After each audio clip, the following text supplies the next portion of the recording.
Friends, welcome you all in this course on commodity marketing and futures trading. In this course, we will try to understand what is commodity marketing and what is futures trading. But before that, we will try to understand what is commodity per se. So, a commodity is a product that has a commercial value, which can be produced, which can be sold, bought and consumed. So, a commodity is an article or product that is used for trade or commerce, that is movable, that has economic value, which can be bought and sold and is produced or used as a subject in a barter or sale. So, how the commodity is being traded? So, there are different ways of trading commodities.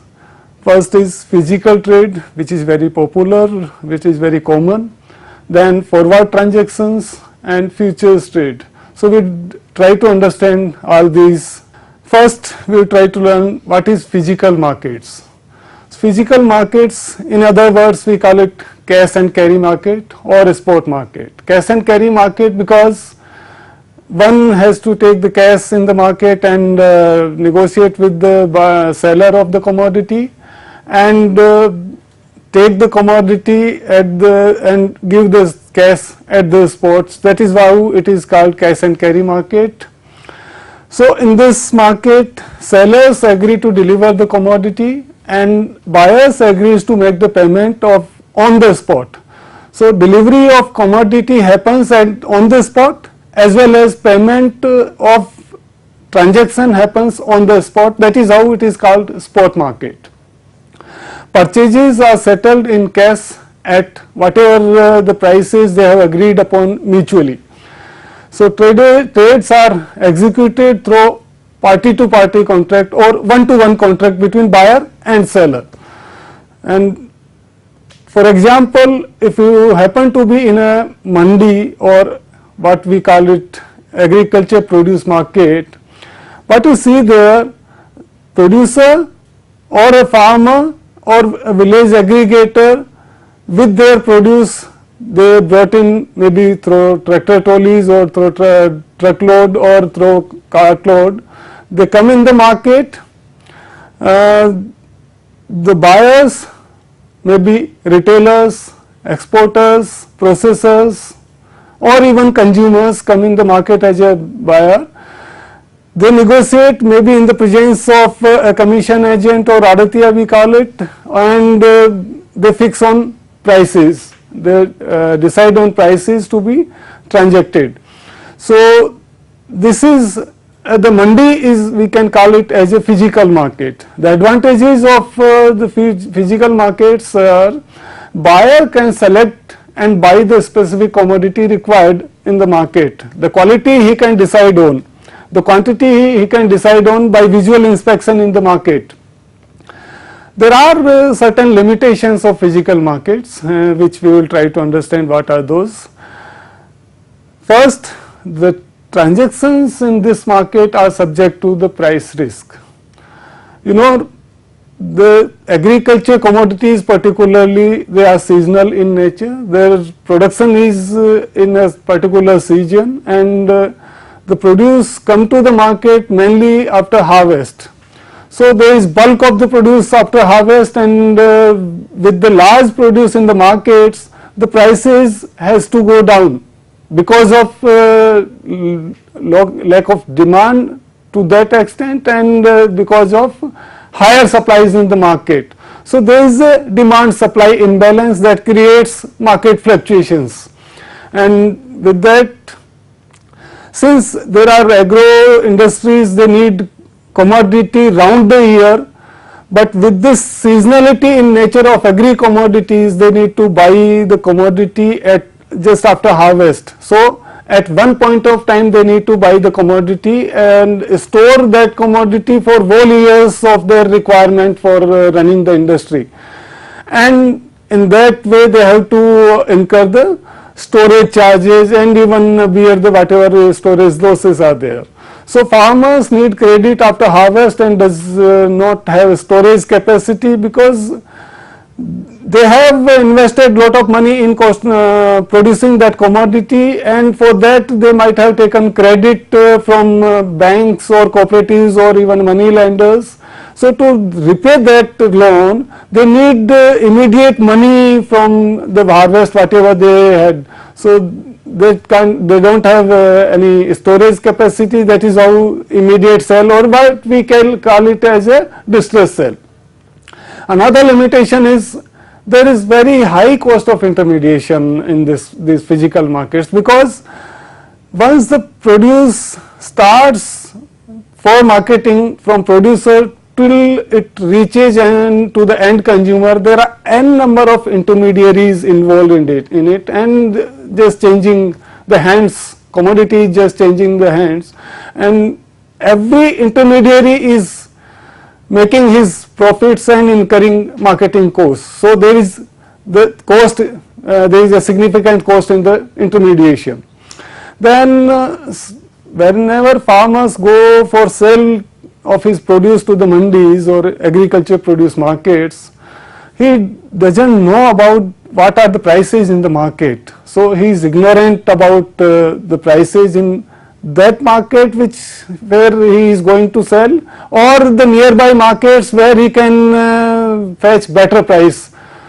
Then another limitation is farmers are unable to predict the market accurately, what way market will behave, and there is lack of effective mechanism to eliminate price risk.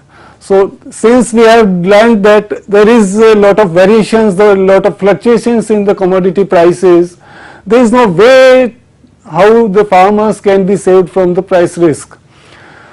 Now we will try to understand the value chain of a commodity or any agriculture commodity. Value chain comprises of all activities and all services undertaken along a commodity chain. That is, from the produce travels from primary producer to it reaches final consumer, and it includes different activities to be performed along the value chain and different services to be performed along the value chain. Then the players includes producers. If we talk about agriculture commodities, farmers are the producers. Another players are assemblers, traders, processors, distributors, retailers, and of course final consumers. So analysis of value chain helps players at various stages of the chain to increase their profitability. So for that one must know how the value chain works and what are the activities of the value chain. Now we will try to understand the regulation of agriculture markets and physical market setup for agriculture commodities in our country.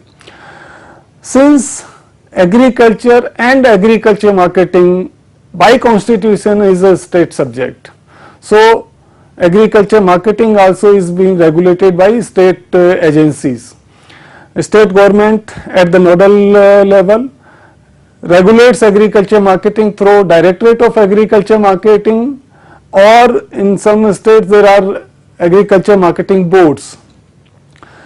Before independence there was no regulation of agriculture markets, so the traders or intermediaries, they used to exploit farmers, they deduct n number of charges in terms of karda, dhalta, muddat, dharmada, and to save farmers from these unwanted deductions from the farmers, government came up with a regulation, and Agriculture Produce Market Regulation Act came into being, and farmers has to market in Agriculture Produce Market Committee set up mandi yards. So markets, agriculture produce market committees were set up to regulate the markets, and the committees may be nominated in some states or may be elected in some of the states. Those committees manage the agriculture markets in all the states, But with the market liberalization, the different problems have arisen out in agriculture marketing system. So there was a need for model act in marketing reforms. So the market reforms came into being. Now the different participants in physical markets are sellers, maybe farmers or village traders. There are intermediaries, licensed traders, commission agents or brokers, wholesalers, buyers, retailers, processors, exporters, facilitators like hamals, weighmen, packers, and management of APMC and mandi officials. Now second is electronic spot exchanges. It's a national level institutionalized and transparent electronic exchange. This exchange is expected to have solved various problems faced by all the players in physical markets. It would provide real-time price information to the farmers and thus enable them to take informed decisions. And there are NCDX Spot Exchange, NSCL, Reliance Spot Exchange. Now come to forward contracts. It's a bilateral agreement in which a buyer and seller agrees upon the delivery of a specified quality and specified quantity of an asset on a specified future date at predetermined prices. On the parties, one of the parties assume a long position and agrees to buy the underlying asset on a certain specified future date for a specific price, and other party assumes a short position, that is, it agrees to sell the asset on a same date as the same specified price. For example, if buyer A agrees to forward price of his soybean at rupees 3500 per quintal and seller A agrees to sell it at same price, they are agreeing on, suppose today they are agreeing on at this price to delivery on 15th of December. On 15th of December, the buyer will give the amount of 1300 per quintal on basis, and the seller will sell, give the physical delivery of the commodity. Then salient features of the forward contracts, these contracts are bilateral contracts and hence are exposed to counterparty risk. There is no third party involved in it. The contracts are privately negotiated.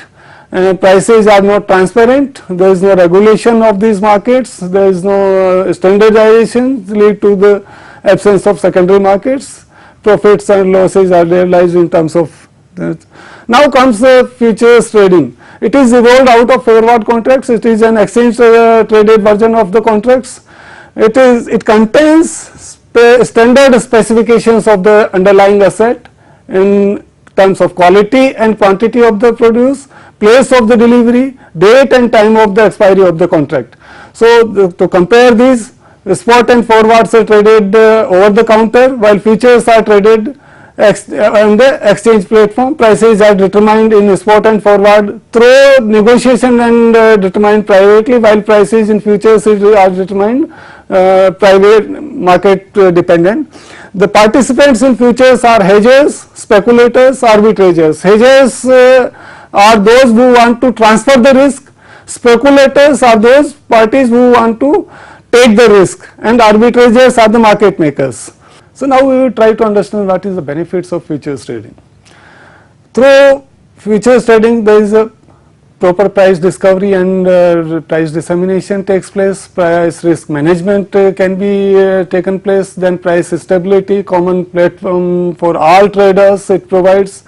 There is low transaction cost through futures trading, there is absence of counterparty credit risk in futures, lower credit risk.